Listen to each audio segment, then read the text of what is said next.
Just how fast is Mach 5? When this jet skims over water, it looks like this. When it rips through a canyon, it looks like this.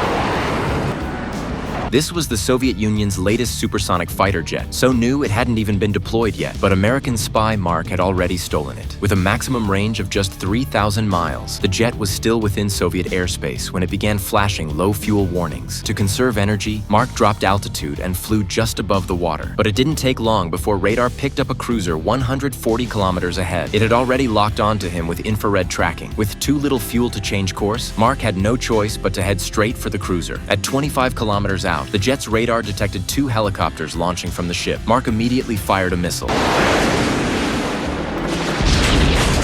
After blowing one out of the sky, he roared right over the cruiser. The sonic shockwave was so powerful, it detonated the second helicopter on the spot. The cruiser retaliated, launching 4 missiles. But the jet's rear defense system kicked in, launching an air-to-air missile backward, which successfully took out 2 of the incoming threats. The remaining 2 missiles kept chasing. Mark accelerated to Mach 5, instantly outpacing the rest. With their target lost, the remaining missiles dropped harmlessly into the sea. Crisis averted, Mark continued toward his target location. But the Soviets, realizing traditional interception wasn't working, issued a top priority kill order. They deployed their ace pilot, launching another Firefox jet in pursuit, and activated the Arctic Search Squadron to track potential landing zones on the ice. Mark was now just 90 kilometers from his planned refueling spot, but the jet barely had enough fuel left to cover 60. Thinking fast, he made a risky decision: climb to 20,000 feet, then glide down to the ice. Meanwhile, the US Navy's nuclear submarine had already reached the underside of the Arctic ice. It activated its buoyancy tanks and smashed through 2 meters of ice to surface. Just then, Mark managed to land the jet on the frozen surface, but the ice was so slick he couldn't brake. The jet slid dangerously close to the sea. At the last moment, it ground to a halt. Mark quickly spun it around and taxied over to the waiting submarine.